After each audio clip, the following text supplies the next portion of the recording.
as someone specialized in the post position during the Lisa Luter era, you had two of your post players out there tonight. Both of them scored in double figures. Can you talk me through that a little bit? Well,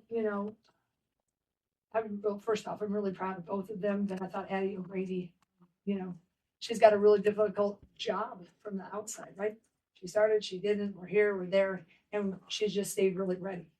And what I love about that, it's such a great lesson, I think, to a lot of kids on different teams. And I'd like to point out Hannah Salter, because she was seeing how Addie was going.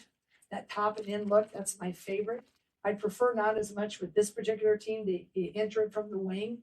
And when we enter it from the top, a lot of good things happen. So when it was rolling, Hannah was just cheering her little heart out. So I felt like just with the way when I watched their defense, that particular top and in look, and I felt like we could have, we have success. We see, you got to see in the game. And then Addie just got pretty confident.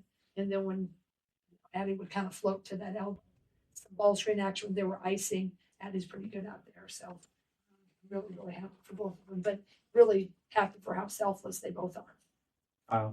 We've seen Lucy Olson play some good basketball. We've seen her struggle at times since she's coming into Iowa, especially in Big Ten play a little bit. But just talking about what you saw from her and saying that looked like the Lucy Olson that played at Villanova last year. Well, in that third quarter, it was somewhere, I can't remember, it's a blur, after one of the shots, or right before, I think the boy started.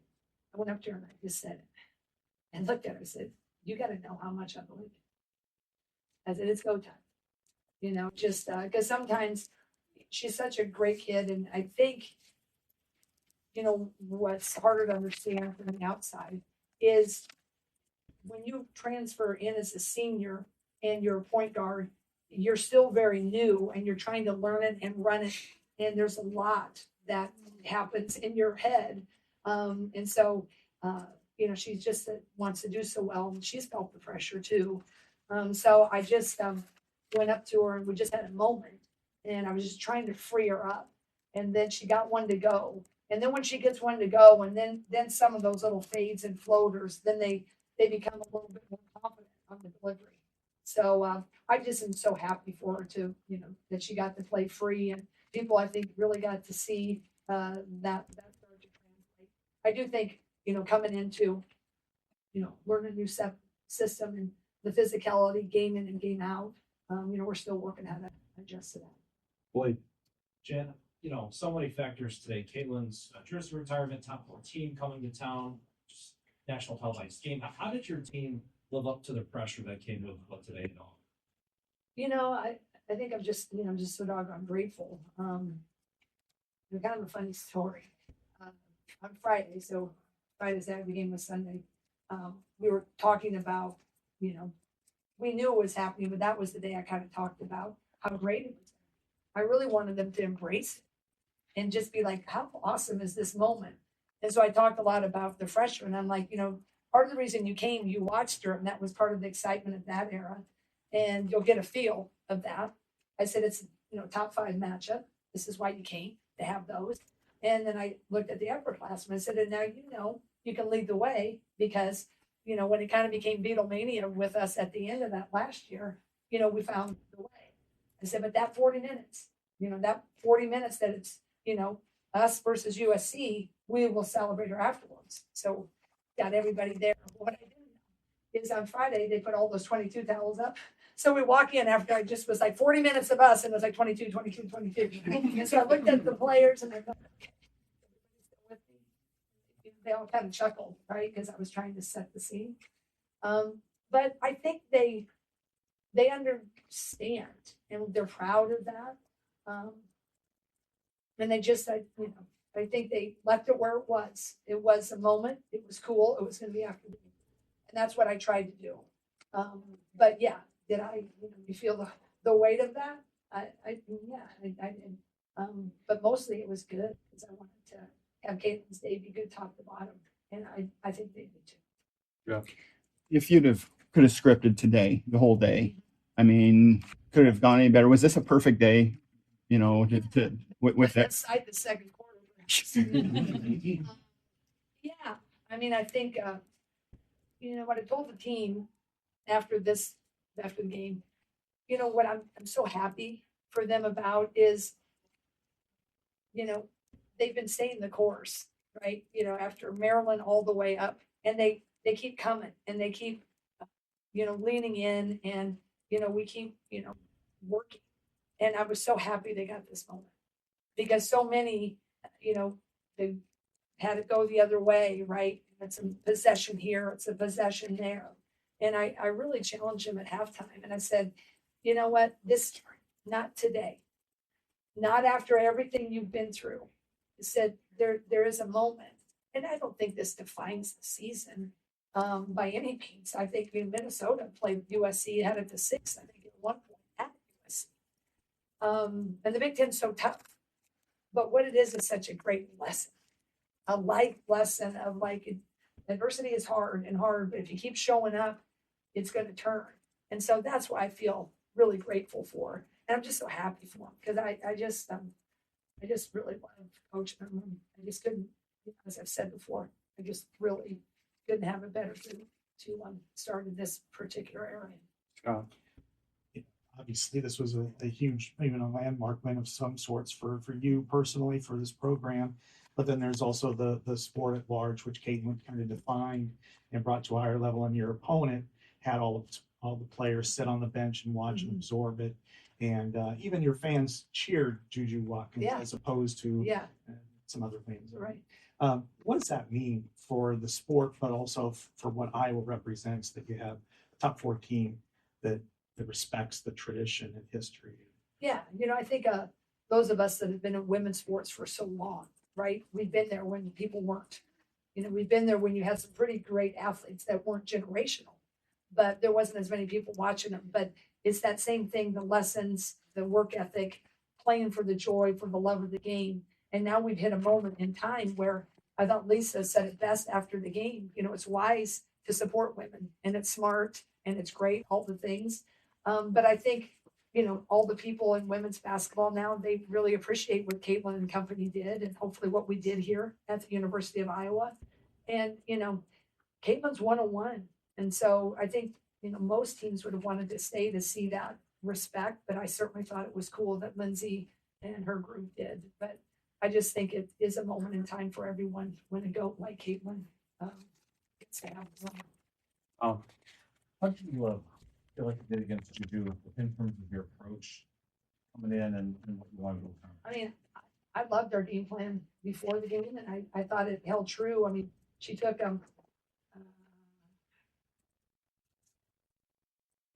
she took a lot of shots to get to a point. She's going to get her points. I mean, she's great, right? Free throws where she 10 for 11, but I think making it hard. That's what you got to do with the great ones. You just try to make it hard and make other people beat you, which they did. I mean, on occasion, right? The threes went in. The 55 had, I think we should probably. But I thought we did a pretty good job trying to crowd her, trying to, when she saw a seam, that we were quickly there. And I was happy with our zone. I thought zone, I wanted our zone to work. You guys haven't seen it go very often this year. So I was, the first half, we didn't need to play it. It's kind of hard to go to it. I really thought we'd go to it earlier, but we were holding serve until we kind of unraveled offensively a bit. So then the second half, I thought that was a really good shift to go mostly zone. So she's a great player. She just smooth and all the things, but I think our players did a pretty good job at that game. It looked like we didn't see Hannah Stolke in the fourth quarter. Just wanted to ask about what her status is, her availability, and then. Well, I think I addressed that earlier. It's just being a good teammate.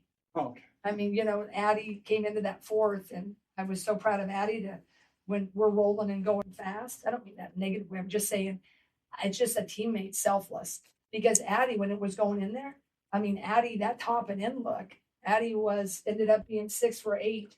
And she had a really great offensive rebound and putback. And she was pretty big in there against some of their size of 44 and 13.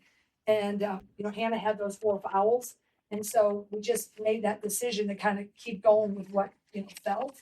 But Hannah's terrific in the sense of, I think she understood, because a lot of the times, first half, Hannah did really, really great. So there's no really status to report other than they're just really good, selfless teammates. And I think they understood the mission.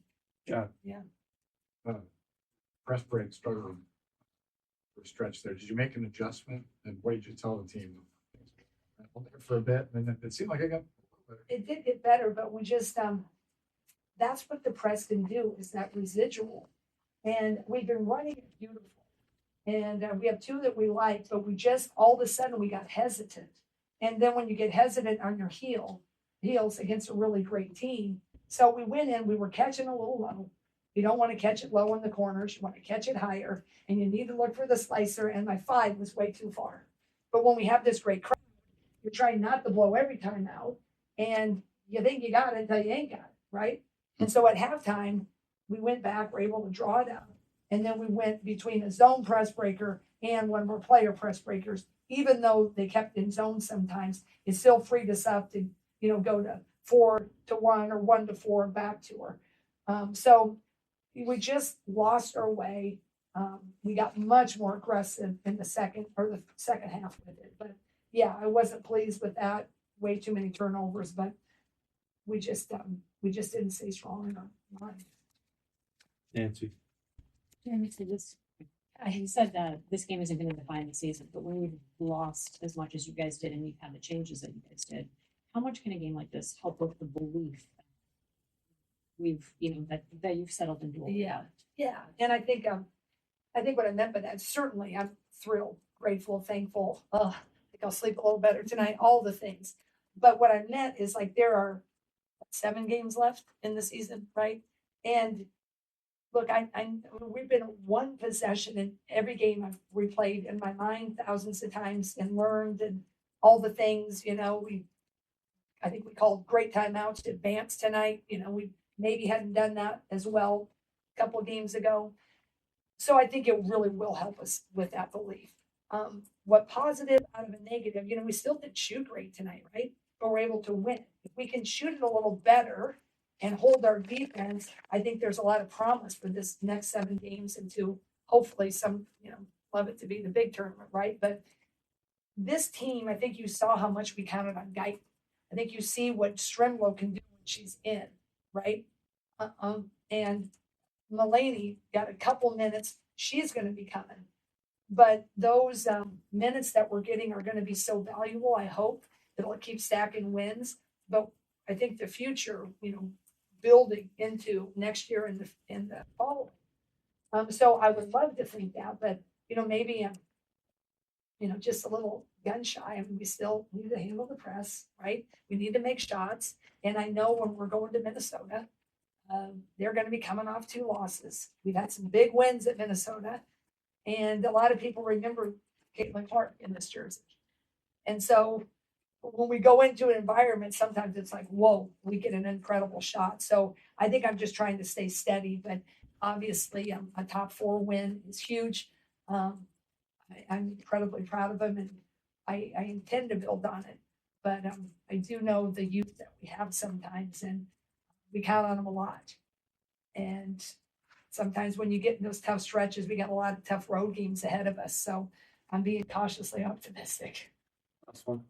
Obviously a lot of great players over the years, but now 3 in the rafters. What's it like to see that? And obviously Michelle was before your time, but what do you kind of see as the common thread between them? I think the common thread between anybody that gets a jersey retired is just their mental fortitude. They're just able to do things that most people can't. And it just starts with the work ethic, but there's an expectation for greatness. And I feel so blessed to have been part of Caitlin's ride, but also Megan Gus's.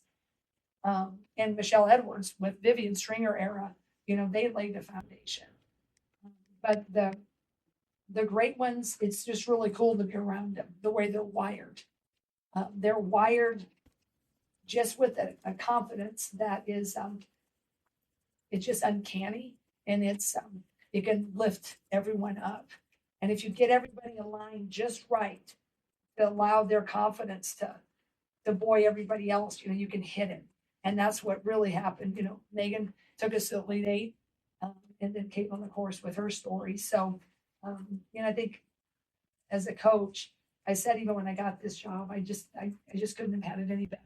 I've had such a, blessed career here in my dream job. And then I just got my dream job with a different title.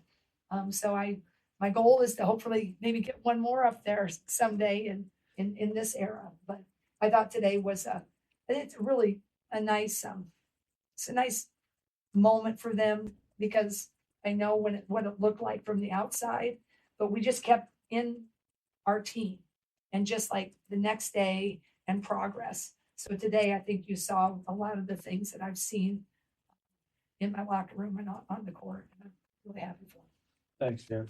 Thank you all for covering women's sports.